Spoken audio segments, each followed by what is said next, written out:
राम जय जय राम, श्री राम जय जय राम। नारायण समारंभां शंकराचार्य मध्यमां अस्मदाचार्य पर्यन्तां वन्दे गुरु परंपरां। ओम श्री सीतारामचंद्राभ्यां नमः। ओम उमा महेश्वराभ्यां नमः। ओम श्री एकादशी दक्षिणेश्वर धाम सरकार सिंहते नमः। सत्संग के क्रम में आज जो है श्रीमद् भागवत कथा से देह और गेह अर्थात शरीर और घर में आसक्त पुरुषों की अधोगति का वर्णन की कथा है। इसमें भगवान कपिल जी कहते हैं, तस्य तत्से जनो नूनम नायम वेदोरि विक्रमम काल्यमानोपि बलिनो वायोरिव घनावलिः। श्री कपिल बलदेव जी भगवान कहते हैं कि मैं अपनी माता जी देव से कि माता जी, जिस प्रकार वायु के द्वारा उड़ाया जाने वाला मेघ समूह उसके बल को नहीं जानता, वायु के द्वारा उड़ाया जाने वाला मेघ समूह उसके बल को नहीं जानता, उसी प्रकार यह जीव भी बलवान काल की प्रेरणा से भिन्न भिन्न अवस्थाओं तथा योनियों में भ्रमण करता रहता है, किंतु उसके प्रबल पराक्रम को नहीं जानता। और जीव सुख की अभिलाषा से जिस जिस वस्तु को बड़े कष्ट से प्राप्त करता है उसी उसी को भगवान काल विनष्ट कर देते हैं, जिसके लिए उसे बड़ा शोक होता है। इसका कारण यही है कि यह मंदगत जीव अपने इस नाशवान शरीर तथा उसके संबंधियों के घर खेत और धन आदि को मोहवश नित्य मान लेता है। जंतुर वै भव एतस्मिन् याम याम योनि मनुब्रवी ब्रजेत तस्याम सलभते निर्वृत्तिम न विरज्यते। कहते हैं कि यह भगवान की इस संसार में यह जीव जिस जिस योन में जन्म लेता है, या इस संसार में यह जीव जिस जिस योन में जन्म लेता है उसी उसी में आनंद मानने लगता है और उससे विरक्त हो नहीं होता। यह भगवान की माया से ऐसा मोहित हो रहा है कि कर्मवश नारकी योनियों में जन्म लेने पर भी वहाँ के विष्ठा आदि भोगों में ही सुख मानने के कारण उसे भी छोड़ना नहीं चाहता। यह मूर्ख अपने आत्मजाया सुतागार पशुद्रवण बंधुषु निरूढ़ मूल हृदय आत्मानम बहुमन्यते।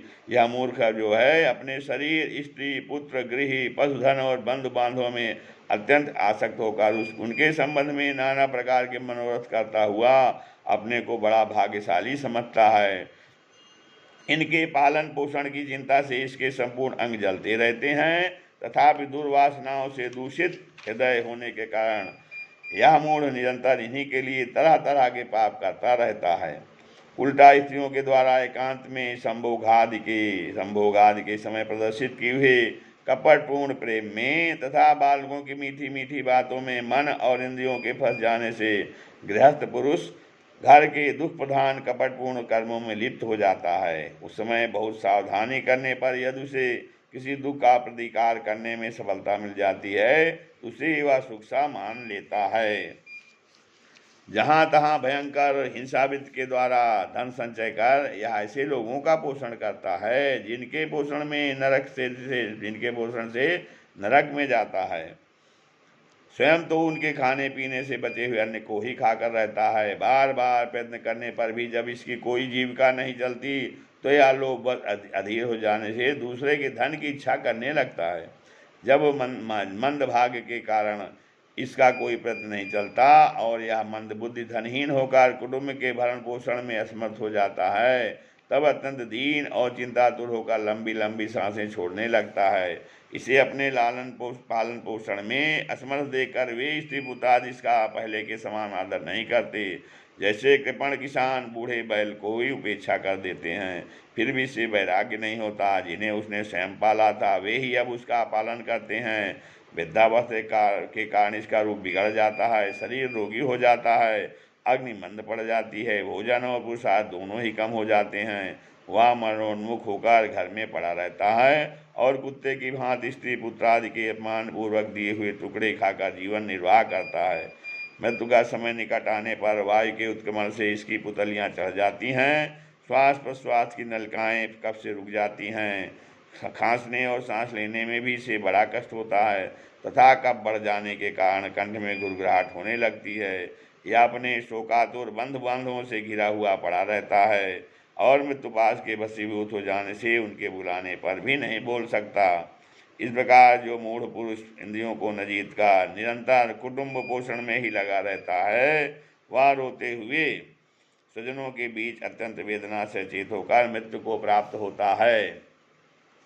यमदूतो तदा प्राप्तो भीमो शरभ शेक्षणो सदृष्ट्वा तस्हृदयः सकृन्मूत्रम विमुंचति।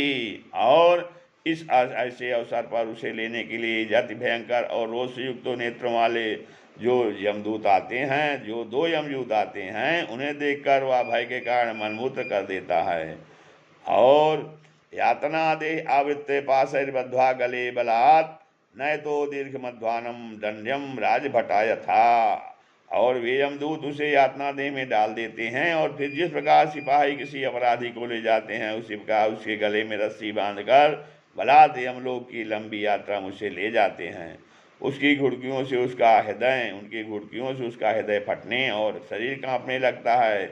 मार्ग में उसे कुत्ते नोचते हैं। उस समय अपने पापों को याद करके वह व्याकुल हो उठता है। भूख प्यास उसे बेचैन कर देती है तथा घाम, दावानल और लूओं से वह तपरस जाता है। ऐसी अवस्था में जल और विश्राम स्थान से रहित उस तप्त बालुकामय मार्ग में जब उसे एक पग आगे बढ़ने की भी शक्ति नहीं रहती, यमदूत उसकी पीठ पर कोड़े बरसाते हैं, तब बड़े कष्ट से उसे चलना ही पड़ता है।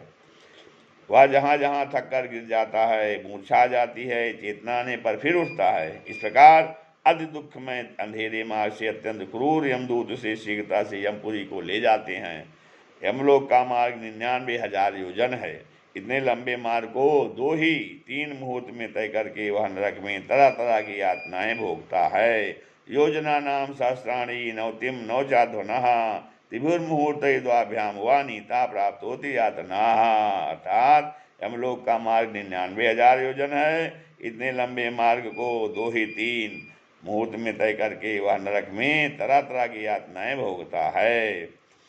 वहाँ उसके शरीर को धड़कती लकड़ियों के आदि के बीच में डालकर जलाया जाता है। कहीं स्वयं और दूसरों के द्वारा काट काट कर उसे अपना ही मांस खिलाया जाता है।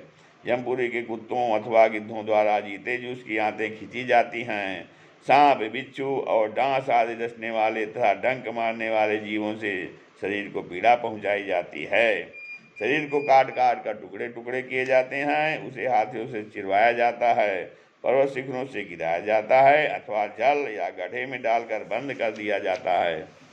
ये सब यातनाएं तथा इसी प्रकार तामिश, अंतामिश एवं रौरव आदि नरकों की और भी अनेक यंत्रणाएं स्त्री हो या पुरुष हो उस जीव की पारस्परिक संसर्ग से होने वाले पाप के कारण भोगनी पड़ती है।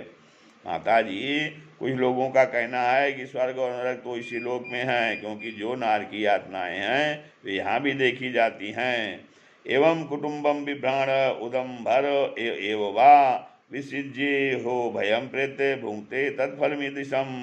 तो कहते हैं इस प्रकार अनेक कष्ट भोग कर अपने कुटुंब का ही पालन करने वाला अथवा केवल अपना ही पेट भरने वाला पुरुष उन कुटुंब और शरीर दोनों को यहीं छोड़कर मरने के बाद अपने किए हुए पापों का ऐसा फल भोगता है।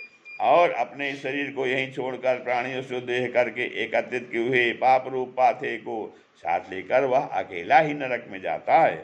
मनुष्य अपने कुटुंब का पेट पालने में जो अन्याय करता है उसका दैविहित कुशल वह नरक में जाकर भोगता है। उस समय वह ऐसा व्याकुल होता है मानो उसका सर्वस्व लुट गया हो। जो पुरुष निरी पाप की कमाई से ही अपने परिवार का पालन करने में व्यस्त रहता है वह अंततः मिश्र नरक में जाता है, जो नरकों में चरम सीमा का कष्टप्रद स्थान है। मनुष्य जन्म मिलने के पूर्व जितनी भी यातनाएं हैं तथा सूकर कुकर आदि योनियों के जितने कष्ट हैं उन सबको क्रम से भोगकर शुद्ध हो जाने पर वह फिर मनुष्य योनि में जन्म लेता है। इस श्री भागवते महापुराणे पारमहंस्याम संहितायां तृतीय स्कंदे कापिलेयोपाख्याने कर्म विभागो नाम 300 अध्यायः। श्री राम।